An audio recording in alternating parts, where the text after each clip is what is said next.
우리 주님 기도를 가르쳐 달라고 요구하는 제자들에게 어떻게 기도하면 좋을 것인가 분명히 가르쳐 주셨습니다.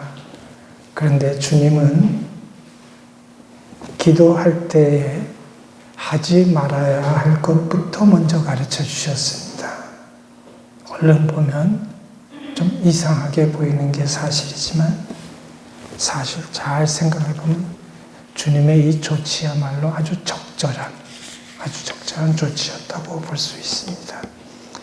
아무리 그 기도의 내용이 훌륭하고 좋다고 할지라도 그 기도 전부를 부정하는 말, 통틀어서 부정하는 말이나 그런 태도를 가지고 있을 것 같으면 그것이야말로 완전히 실패한 기도가 되지 않겠습니까? 그렇기 때문에 주님은 기도할 때 기도하라고 그러셨습니다. 그냥 기도할 때 무엇보다 먼저 외식하지 말 것을 말씀하셨습니다.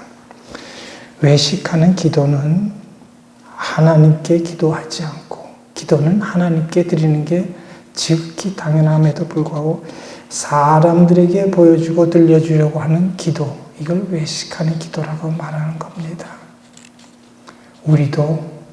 오늘 우리도 의식적으로 그러지는 않지만 하다 보면 사람들에게 어떻게 들릴까, 어떻게 보일까 상당히 신경 쓰는 게 사실입니다. 신경 쓰는 거 나쁘다고 할 건 없지만 이게 본말이 전도되는 하나님께 드릴 기도가 사람에게 들려주기 위한 기도로 변질돼 버리면 죄송한 얘기지만 그런 기도는 아니함만 못하다는 말이 딱 적당합니다. 차라리 안 하는 게 낫습니다. 주님 오히려 그런 위험성 때문에 골방에 들어가서 문을 닫고 기도하라고 말씀하셨습니다. 정말 유효적절한 표현이 아닌가 싶습니다. 기도를 들으시는 하나님 앞에 우리는 기도할 때마다 단독자로 서는 것. 가장 우선적으로 요구되는 기도의 자세 아닐 수 없습니다. 그리고 주님은 또한 하지 말아야 할 것 중에 중요한 것, 중언부언하지 말라고 말씀하셨습니다.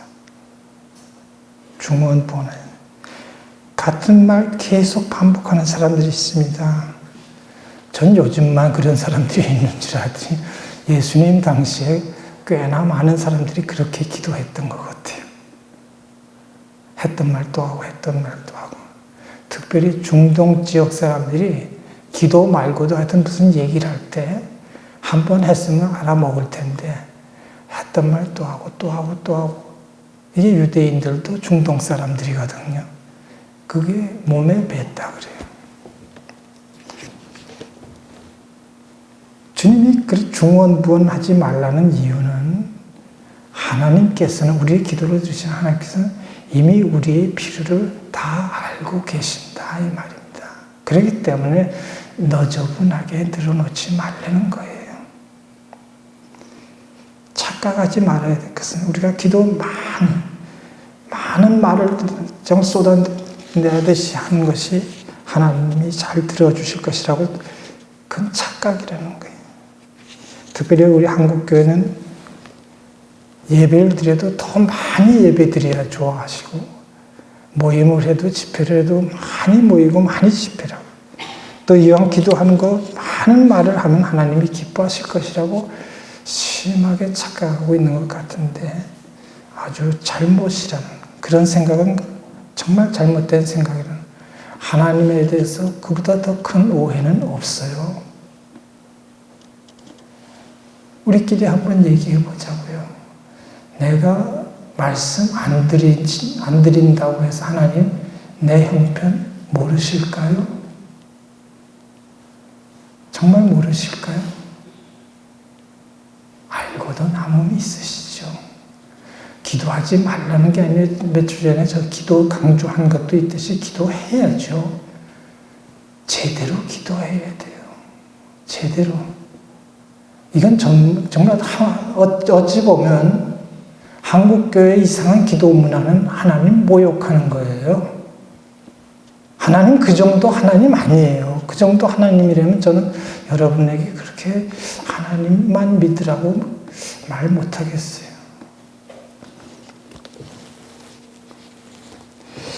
주님은 그리고 나서 기도에 대해서 이렇게 기도하라고 말씀하시는 가운데 우리가 그 말씀 속에서 주님이 기도하라고 말씀 주기도문의 맨 첫 번째 구절을 가지고 우리가 먼저 주목할 게 있습니다. 이 주님의 이 가르치심, 이 교훈이 누구에게 주셨는가 하는 걸 우리가 좀 먼저 알아야 돼요. 여러분도 다 그냥 짐작하시다시피 이 말씀은 아무나 들으라고 하신 말씀 아니에요. 제가 설교 맨 앞에서 말씀드렸죠. 기도를 가르쳐 달라고 하는 제자들에게 하신 말씀. 그 제자들, 주님을 따르는 이들, 주님을 최우선적으로 생각하는 이들에게 주신 말씀입니다. 아무나 드릴 수 있는 기도라고 착각하지 말아야 돼요. 너무 많이 알려져 있고 너무 쉬우니까 아무나 드려도 되는 거 아니에요. 주님의 참 제자, 주님만으로 만족하고 주님을 위해서라면 기꺼이 목숨도 내놓을 수 있는 제자들에게 주신 말씀이에요. 오늘 우리도 분명히 그 점을 기억해야 됩니다. 주님 분명히 말씀하십니다. 마태복음 6장 9절 10절 말씀, 하늘에 계신 우리 아버지여 이름이 거룩히 여김을 받으시오며 나라가 임하시오며 뜻이 하늘에서 이루어진 것 같이 땅에서도 이루어지이다. 오늘은 여기까지만 살피려고 해요. 이것으로 충분하기 때문에. 주님 먼저 우리의 기도를 들으시는 하나님에 대해서 제자들의 올바른 이해를 주문하셨어요. 하나님 바로 알고 하나님 앞에 기도하라는 거죠. 기도를 들으시는 하나님에 대해서 잘못 알고 하면 전혀 길이 어긋날 수밖에 없어요.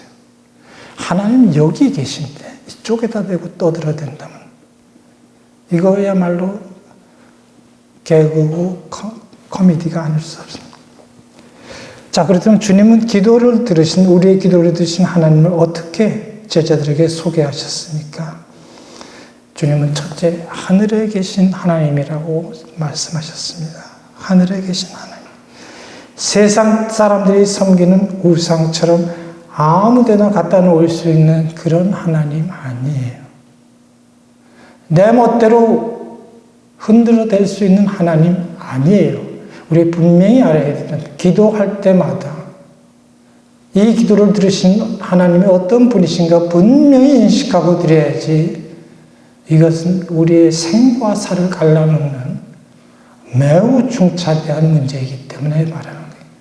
하늘에 계신 하나님이라는 것은 만물을 창조하신 절대자시라는 것을 여기서 강조하고 있습니다.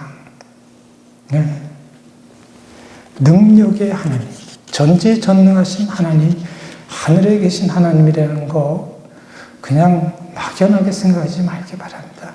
이게 공간적인 개념을 얘기하는 게 아니에요.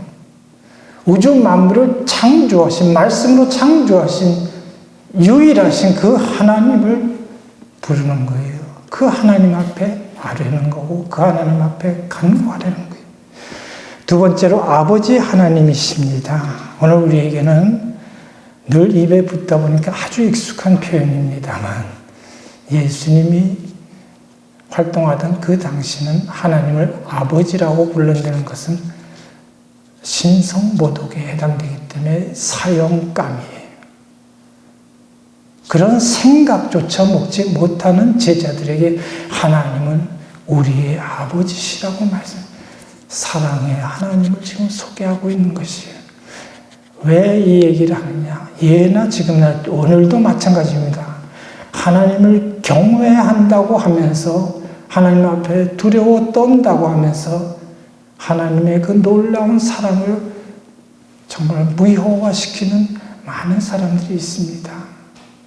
하나님의 사랑은 그 모든 것을 넘어서는 사랑입니다. 우리가 감히 이 시간, 이 자리에 나와서 하나님 앞에 예배 드릴 수 있는 것도 바로 그 아버지 사랑, 그걸 믿기 때문에 나온 거예요. 피눈물 나는 일들이 우리의 삶의 현장에서 오늘도 벌어지고 있을 거예요. 그래도 우리 거기 넘어지지 않는 이유. 이 하나님, 우리의 아버지시기 때문에. 다른 누구는 어찌하든지 상관없이 이분이 나를 품어주시니까.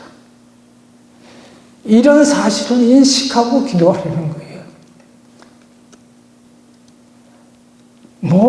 말이 많은 건 결국은 무슨 얘기가 되냐면요. 믿지 못하기 때문에 말이 많은 거예요. 믿음은 한마디로 끝나죠. 그죠? 우리 거래할 때도 그러잖아요. 믿는 사람, 계약서 쓸 필요도 없고 도장 찍지 않아도 돼요. 그대로 하십시다. 끝나죠. 언제 은행 이자에 몇 불을 더해서 언제 어떻게 갚으시고 그게 안 되면 담보를 이건 못 믿으니까 하는 얘기. 하나님은 아버지시. 저와 여러분의 아버지. 세 번째로 우리가 놓치기 쉬운 건 하나님은 우리가 기도한 그 하나님은 우리의 하나님이십니다.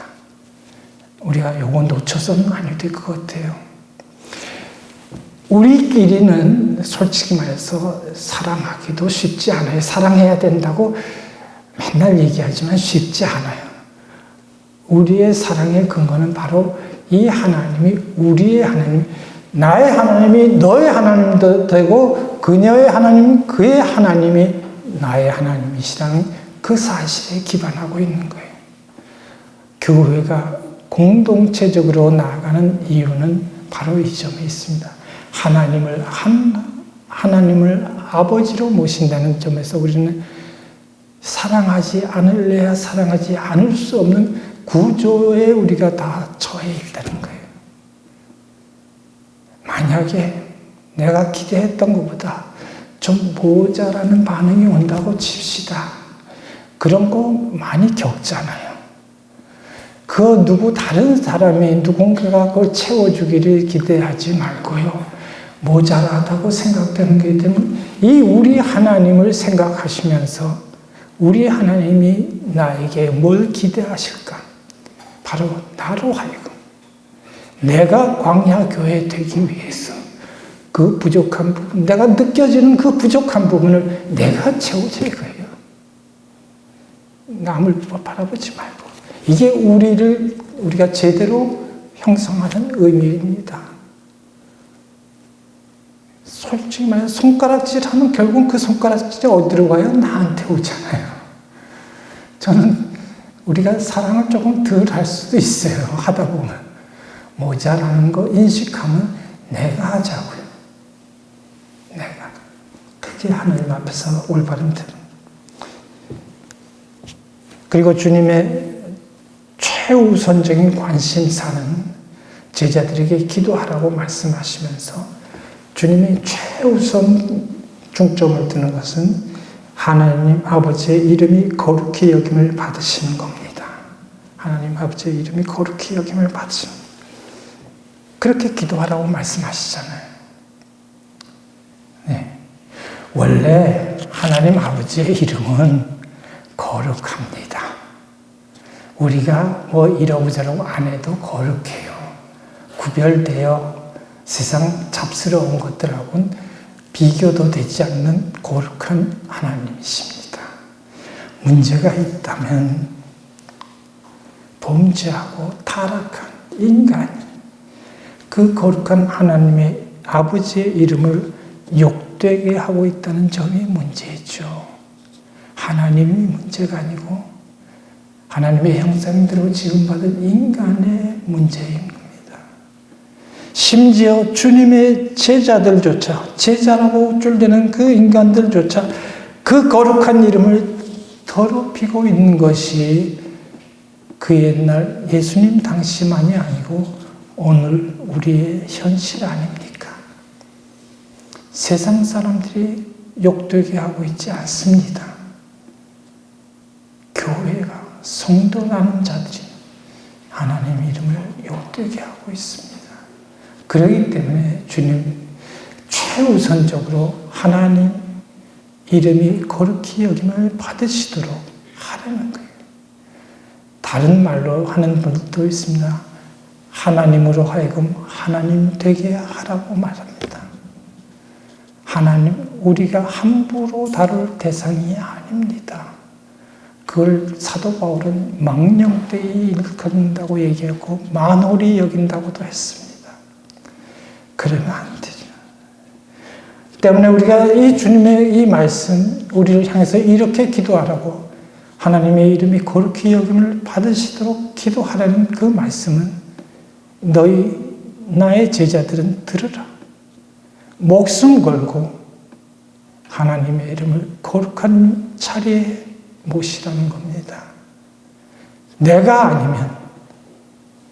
아니면 이 일이 잘못될 수도 있다고 심각하게 생각하고 나서는데 목숨 걸고 하나님의 이름을 거룩하게 지키라는 겁니다. 싸워야 합니다.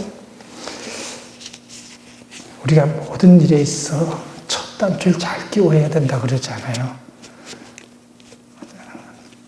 나이 먹으니까 가끔 그런 일이 있더라고요. 열심히 조그만 단추들 열심히 다 끼워놨는데 보니까 맨 첫 번째 단추를 하나 삐끗해서 다시 풀려면서 누구한테 화낼 수도 없고 짜증낼 수도 없고 이거 혼자서 씩씩대면서 그렇게 한 적이 있는데 매사에 마찬가지예요. 첫 단추 잘 끼워야 되는데 하나님을 하나님 되게 하지 않고 하나님을 엉뚱하게 그 이름을 욕되게 하고서는 아무것도 우리가 의미 있는 게 남는 게 없어요. 네. 그렇지 않을 것 같으면 하나님의 이름을 욕되게 할 것 같으면 우리의 알량한 신앙이라는 것도 죄송한 얘기입니다. 이런 용어 쓰고 싶지 않지만 정말로 부질없는 짓에 불과한 겁니다. 하나님이 하나님 될 때 비로소 우리 그 정말 작은 정성도 귀하게 받으실 수 있는 그런 모습이 되는 겁니다. 다음으로 주님 나라가 임하시오며 이렇게 기도하라고 말씀하셨습니다. 여기 나라는 우리가 어찌 보면 제일 좋아하는 천국, 천당, 하나님의 나라를 의미하는 것이죠. 하나님의 나라, 천국은 우리 주님 선교 사역의 가장 핵심되는 주제였습니다. 주님, 공생을 시작하시면서 주님 뭐라고 말씀하셨죠? 마가복음 1장 15절 말씀, 때가 찼고 하나님의 나라가 가까이 왔으니 회개하고 복음을 믿으라. 하나님의 나라가 가까이 왔으니. 누가복음 기자도 주님이 각 성과 마을에 두루 다니면서 하나님 나라를 선전하셨다고 누가복음 8장 1절 말씀에 분명히 소개하고 있어요. 근데 우리가 아주 상당히 가치 있고 의미 있는 그 주제라는 건 알지만 이 하나님의 나라라고 하는 이 문제를 다루는 데 있어 조금은 난제가 있습니다. 아주 크게 심각한 건 아니지만 우리가 제대로 이해해야 될 부분인데 무슨 얘기냐. 주님이 이 하나님의 나라를 표현할 때 과거, 현재, 미래 세 가지 형태로 말씀하셨어요. 사실 우리가 어떤 사물이나 사건은 그렇게 세 가지 시제로 표현할 만한 건 별로 없잖아요. 과거의 것이면 과거고, 현재면 현재고, 미래면 미래지. 과거도 되고, 현재도 되고, 미래도 되는 거 조금 아리송하지만 한번 들어보십시다. 마태복음 8장 11절 말씀 보면 우리 주님 말씀하시는데 아브라함과 이삭과 야곱이 천국에 앉아있다 이렇게 표현하고 있어요. 그러니까 천국은 이제 막 만들어지는 그런 게 아니라 오래전에 아브라함, 야곱, 이삭 이런 조상들이 들어가 있다면 굉장히 오래전에 이미 이루어진 과거의 일이 됩니다. 과거. 그리고 주님이 현재 것으로도 얘기하셨는데 누가복음 17장 21절 말씀 보니까 또 여기 있다 저기 있다고도 못하리니 하나님의 나라는 너희 안에 있느니라. 지금 있다는 얘기잖아요. 지금. 그리고 오늘 말씀에는 나라가 임하시오며 나라가 임하기를 바랍니다는 여기는 아직 임하지 않았다는 것을 전제로 하는 표현이죠. 이건 미래적으로 앞으로 하나님 나라가 왔으면 더 바랄 것이 없습니다 하는 얘기예요. 그러니까 과거, 현재, 미래로 얘기했어요. 자, 우린 하나님의 나라라는 이 나라라는 것이 어떤 지정학적인 의미가 아니라 다스림, 통치를 의미한다는 것은 그동안 많이 들어서 알고 있을 거라고 생각합니다. 자, 그렇다면 과거에 아브라함이 경험한 참으로 복된 하나님의 다스리심, 통치는 이미 과거의 사건입니다. 물론 과거부터 지금까지 이어진다고도 볼 수 있겠지만 과거에 일어난, 일시적으로 일어난 사건이죠. 과거의 사건은 오늘 우리가 뭐 어떻게 바꿔놓을 수 있는 상황이 아니라는 걸 의미해요. 과거는. 그렇기 때문에 우리가 유행가 가사에도 과거는 흘러갔다 뭐 이렇게 얘기하잖아요. 좋든 나쁘든 과거는 그걸로 끝난 거죠. 현재 하나님의 통치, 하나님의 다스리심, 오늘 우리도 어느 정도 수용할 수도 있고 거부할 수도 있는 선택권이 우리에게 있습니다.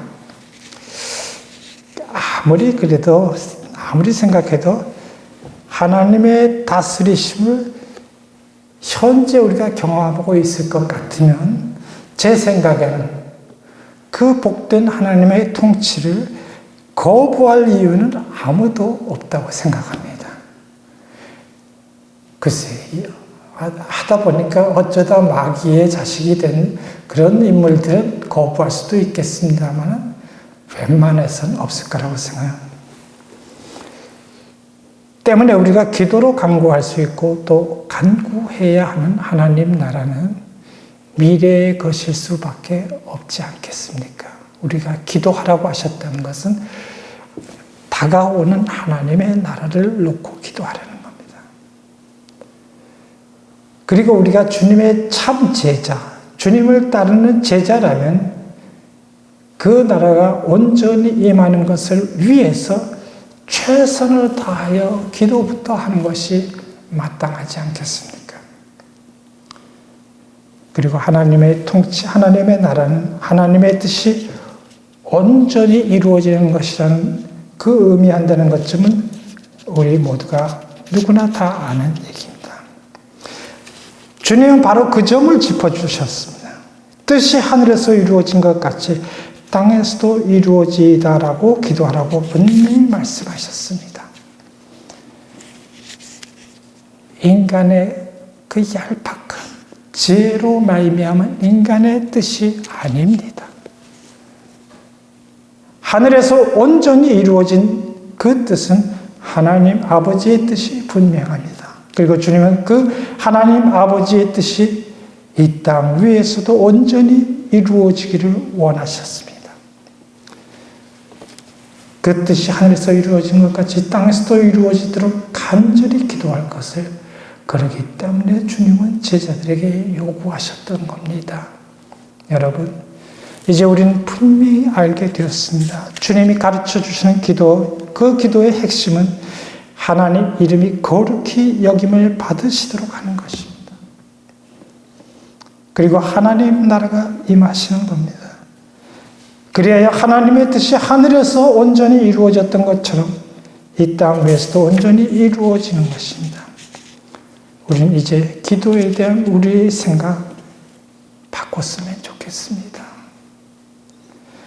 우리의 관심을 다른 사람들의 시선으로부터 옮겨서 하나님의 거룩한 이름과 하나님의 나라로 옮길 수 있었으면 좋겠습니다.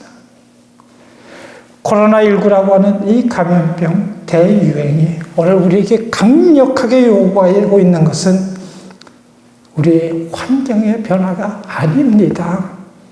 분명히 우리는 알아야 됩니다.